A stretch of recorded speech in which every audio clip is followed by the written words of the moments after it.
Okay, good evening po, brothers and sisters. Magandang gabi po. Hindi po lahat ay sumagot.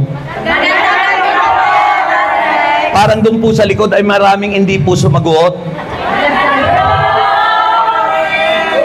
Mayroon pa rin po hindi, yung mga nagpipicture taking. Okay, ulitin ko po para sa lahat, mga kapatid, this is your anniversary message. Magandang gabi po sa inyong lahat. At para umpisan po natin, tayo po'y manalangin sa ngalan ng Ama. Nasa Ama pa lang ako eh. Tapos na kayo, mga kapatid. Pinagbitingan nga namin ng council dahil yung iba hindi nagsasign of the cross. Ano? Kaya nga po ngayon, dinadahan-dahan ko para lalong maintindihan. Okay? Sa ngalan ng Ama, at ng Anak at ng Espiritu Santo. Amen. Diyos na makapangyarihan, kami po'y nagpapasalamat sa biyaya ng kaligtasan at sa patuloy mong ginagawa sa aming buhay. Diyos, salamat po sa ministeryong ito na kung saan 3 dekada na po ang nakararaan. At salamat sa mga taong ginamit mo. Diyos, umaasa po kami na patuloy kang may gagawin sa buhay ng mga kapatid namin ito, lalo na po sa nagtatag nito, ginamit mo si Mami Monina, Sister Emma, at Sister General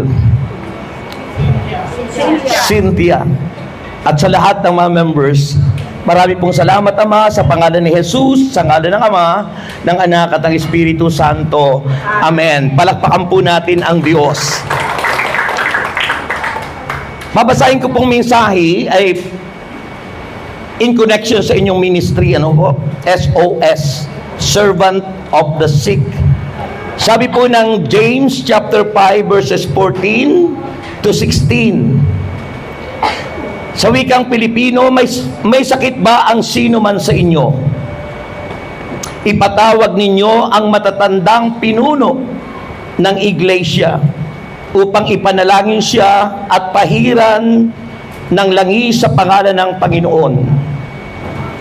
Pagagalingin ng Diyos ang may sakit dahil sa panalangin may pananampalataya. Palalakasin siyang muli ng Panginoon, at kung siya ay nagkasala, patatawarin siya sa kanyang mga kasalanan.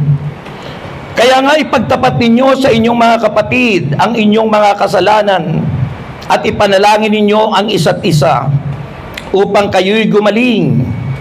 Malaki ang nagagawa ng panalangin ng taong matuwid.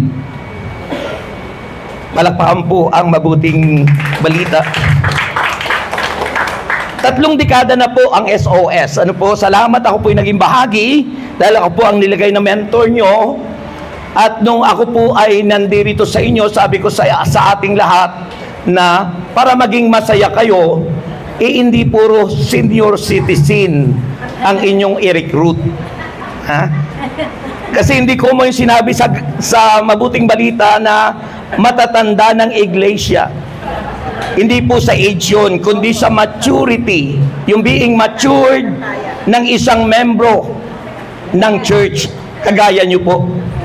Masaya kasi kung hindi lang po sa mga senior, kundi kasama ng mga bago, may junior, mayroong medyo bata-bata, medyo mayroong nasa middle age, ano? Ha? Kaya maganda, masaya na po kayo ngayon. Okay? Salamat po kay Sister Monina, Mami Monina, na siya pong ginamit ng Panginoon, 3 dekada na. Kay Sister Emma, at kay Sister Cynthia, at sa lahat ng mga officers. Thank you so much sa inyong lahat, sapagkat bahagi na po kayo ng history ng ministeryo ni Yahweh El Shaddai.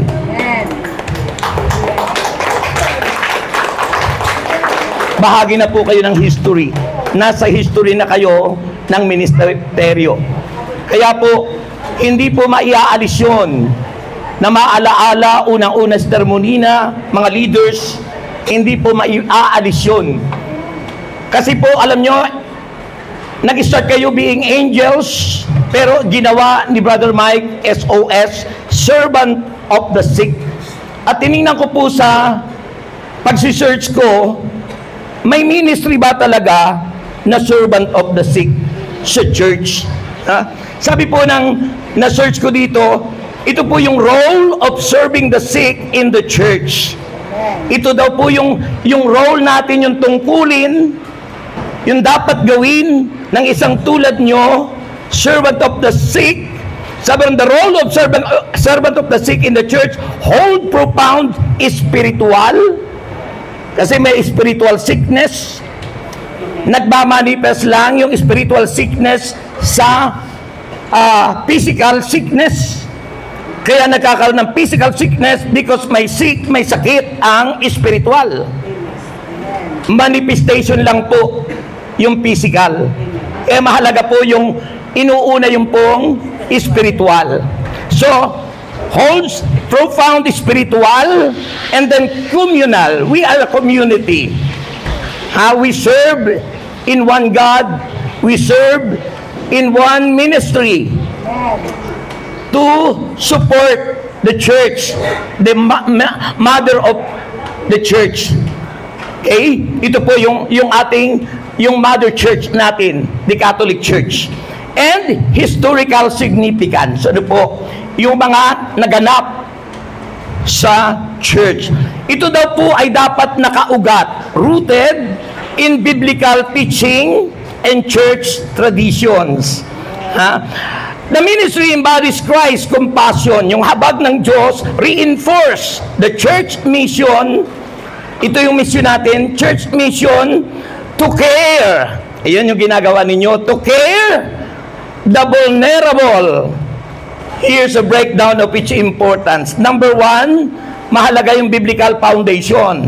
Kaya tayo nagkakaroon ng Bible study, Bible sharing every Saturday, 1 p.m. na sana kayong lahat ay present. Kasi sayang yung award.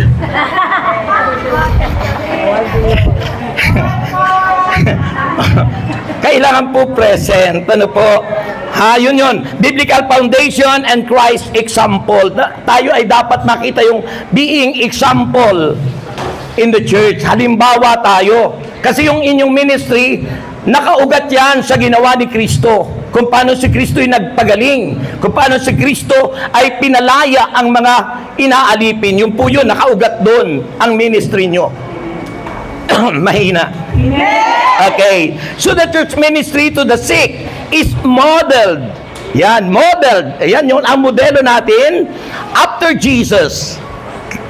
At tungkol kay Kristo, who spent much of His earthly life in healing the sick and comforting the sufferings. Amen. Isipin mo si Kristo, part of His ministry is healing, pagpapagaling. Yan. Kaya yun po yung ministry nyo, mga kapatid. Pangalawa po, yung spiritual and physical healing. Spiritual and physical healing. Ito po yung role natin sa servant of the sick. Serving the sick integrates spiritual care with physical support.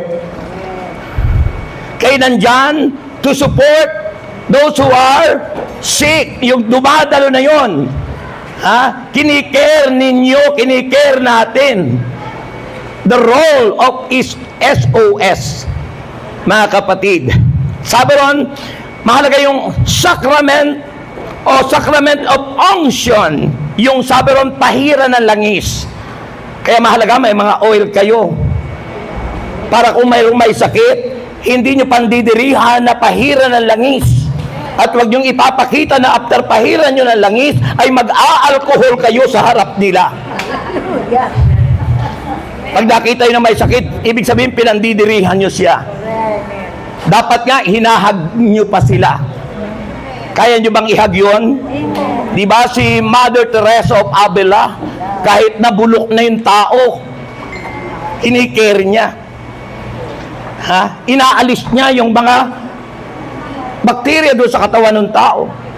So yun po yung inyong ministry. Hindi dapat mandiri. Hindi dapat iiwasan. Kasi malaki po ang magagawa nyo pag hinahag nyo po yung mga nanghihina at nalulupaypay na may mga sakit at karamdaman. Parang nanahimik yata. Kaya nyo ba? Kaya nyong ihag yun? Titingnan ko sa ano yung nandun na nakahiga doon sa ano. Lagi ko pinag-pray yun pagdadaan ko doon.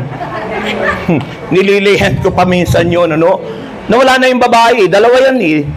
Yung lalaki na lang yung nandun. Ewan ko yung nasaan na yung babae, Ando pa rin? Malakas pa rin. Okay. Baka naman kaya humihina dahil hindi nyo pinagpipray. So yun po yun mga kapatid. Yung sacramental grace, yun po yung sabaron pahira ng langis. Dahil nakapaloob po doon sa spiritual and physical healing yung prayer and scripture. Kasi kalakasan ng may sakit, yung ipanalangin, kalakasan ng may sakit, yung inyong basahan sila ng Biblia na naririnig nila yung salita ng Diyos. Because the Word of God is the food of our soul, food of our spirit. Kaya mahalaga po yun. Ang pagiging SOS, hindi pwedeng yung hindi nag-aaral ng Biblia. Kailangan kayo ay nag-aaral din ng Biblia. Di ba? Upang sa ganon, meron kayong ma-feed sa kanila, maipakain sa kanila, hindi lamang yung naka-uniform tayo, nagala ng gala doon sa unang. Okay? Yun po yun mga kapatid. Pangatlo po, number 3. Ano yung number 1? Biblical foundation. Ito yung role nyo, biblical foundation and Christ's example. Number 2, spiritual and physical healing. Number 3, communal witness and charity. Yung maging tayong saksi sa community. Communal witness and charity. Yan. Hindi nyo, alam ko po kayo ang ministry ito, sabi nung narinig ko pong isang preacher, ministry ng mga rich. Ang SOS daw po ay ministry ng mga rich. Palakpakan nyo. Angkinin natin. Hindi po sa akin galing yun, narinig ko po sa isang preacher na ito daw pong SOS ay ministry ng mga rich. Di ba hindi lang SOS, lahat tayo'y pinayaman ng Diyos. Inaawit pa natin yun, sabi ron, and now let the poor say, I am rich because of what the Lord has done for us. Yung pumalakpak yun ang nakaunawa nun. Hindi lang SOS. Dangal lamang, marami pong milyonarya dito po sa SOS. Hindi lang po milyonarya, bilyonarya sa SOS. Amen? We claim it. Okay, so yun po yun. Kaya, nagagawa nyo yung charity. Yung magkaloob sa nangangailangan. Yung ma-enjoy ng mga member sa ganitong mga occasion na hindi pinanghilayangan ang Abenes Private Resort. Dahil nandyan ang mga bilyonaryang bukas palad na nagkakaloob. Una sa kanilang member. Una sa kanilang mga member. Pangalawa doon sa mga taong kanilang paglilingkuran. Kaya thank you Nanay Monina, Mami Monina. Thank you Sister Emma. Thank you Sister Cynthia. Communal witness and charity. Mahalaga po yung historical legacy. Sa isip niyo po, ano kaya po ang legacy na nagawa na ng bawat member na pagdating ng panahon, kapag lumipas na sa daigdig na ito, masasabi-sabi. Ako, malaki na ang masasabi kay Sister Monina, kahit na po, lahat naman tayo lilipas. Tatanda.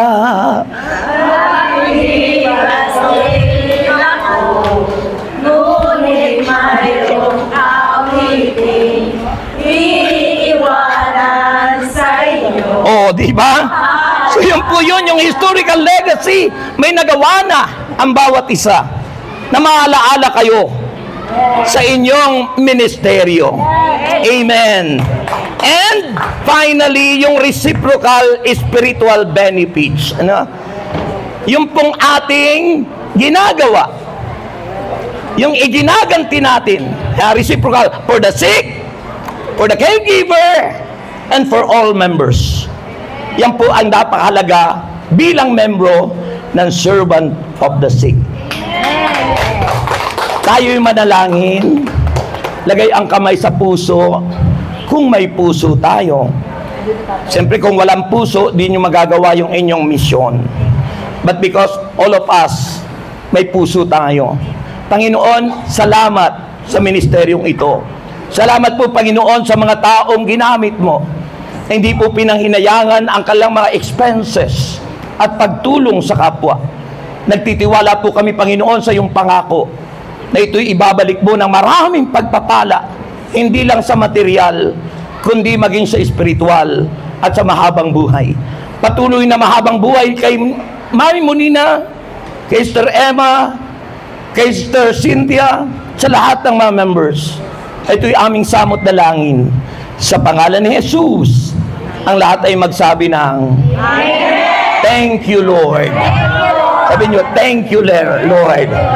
May the Lord God bless us all, now and forever.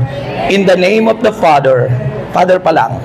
In the name of the Father, and of the Son, and of the Holy Spirit. Amen. God bless. Hindi po aalis si Brother Rex. Yes, meron pa siyang tutuling na hanggang But again, nagpapasalamat tayo sa Panginoon sa mensahe na atin po napakinggan na nagbibigay ng sigla sa atin pong lahat sa paglilingkod natin sa Panginoon. Ikaw nga paglilingkod sa Panginoon, complete package. Ano na yan? Complete package, no? Ayan. Luha ng kagalakan yan. Okay, Brother Boyet. Okay, Brother Jude. Siyempre, sabi nga natin, hindi pa pwedeng mention si Brother sapagat meron pa siyang tungkulin bilang mentor ng SOS. Siya ang binigyan ng tungkulan para i-install. Ayun. Actually, katuparan ito ng prayer ni Mami Monina. Kasi nabanggit niya ito na talagang lagi niyang prayer ay marami ang tawagin ng Panginoon. Amen. Maging member ng servants of the sick. No? Kaya katuparan ito ng kanyang panalangin. Kaya answered prayer si Mami Monina. Amen. Dahil ngayong gabi ay meron po tayong tatapo po tayo sa bahagi ng programa kung saan magkakaroon tayo ng installation para po sa ating mga bagong miyembro. Okay? So, may we now have the names, please, Sister Grace? Do we have the names ng ating mga new bago? Oo, ng ating mga members to be installed tonight? So, tawagin na natin siguro Sister Grace. Siya din yung tatawag para sa ating mga new members to be installed tonight. Okay. Good evening, everyone. Tinatawagan ko po ang ating mga trainee. Sister CJ. Ayan, Sister CJ. Sister Pinky Kusi. Sister Feli Kusi. Pinky Kusi pala, sorry. Sister Donna. Sister Baby. And Sister Rachel. And Regina. And Sister Rose.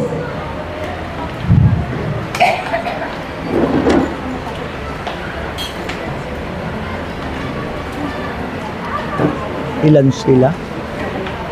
3, 4, 5, 6, 7. Ayan, balik-pito po sila ngayon, mga kapatid, balik-pito yung ngayong gabi nito ng mga new members na i-install.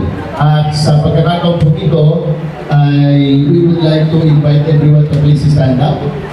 Tayo po magsisitayo, mga kapatid. And together with Mami Monina, we now give again the microphone to Brother Rex to pray for these new members as we install them tonight.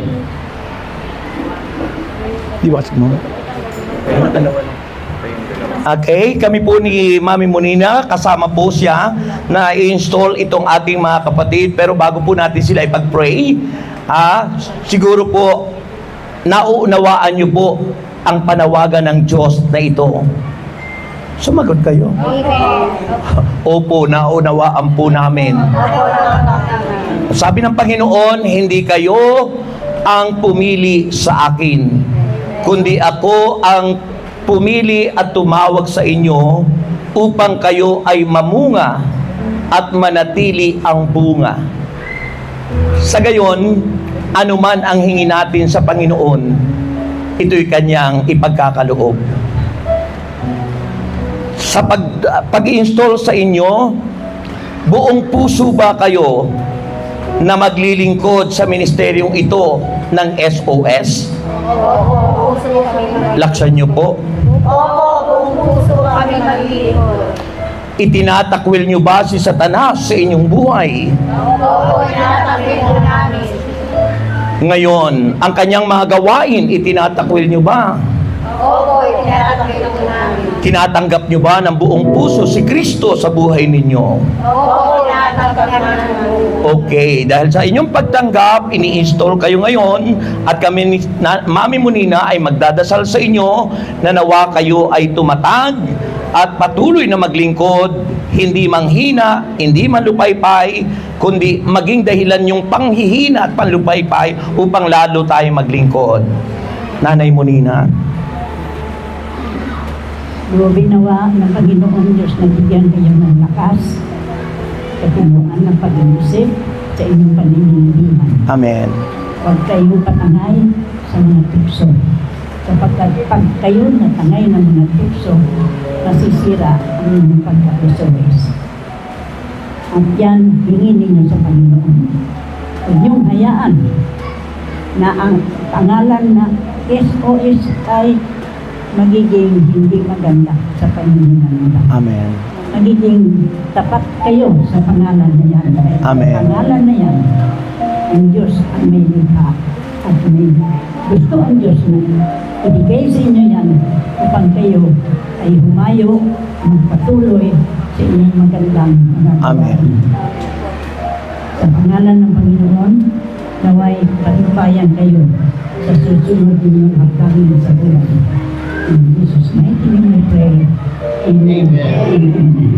Okay, tayong lahat naman po ito natin ating mga kamay sa kanila at dalangin po namin, Ama, sa panalangin ng buong kongregasyon na ito ng SOS Ministry, Panginoon, nawa po sila ay patuloy na iyong gabayan, samahan ng iyong Espiritong Banal at ingatan sa kanilang paglilingkod. Balutin po lagi sila ng iyong banal na dugo at itago mo po lagi sa iyong likuran. Nawa po sa puso ng bawat isa ay nakaukit ang iyong pangapangako at ang aming sinumpaan sa paglilingkod na ito. Sa pangalan ni Jesus, anong sagot? Ayan. So, welcome namin kayo at ating tinatanggap, palakpakan natin sila, tinatanggap natin sa ministeryo. Welcome to the ministry of El Shaddai. Siguro bahagi po ng installation nito, pagkatapos natin silang may panalangin, may we also request Mami Monina and Brother Rex to lay their hands on them as part of them being the member ng SOS. So, pag-i-lay hands po natin sila, Brother Rex, Mami Monina. Okay, taas ang kamay nyo para at least as a sign of surrendering, Lord, dalayan ko, ay bless po sila, Panginoon. Bless mo po sila, Jesus, I pray, in the name of Jesus Christ.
yung number 1, yung nauuna, hindi mo na sa una.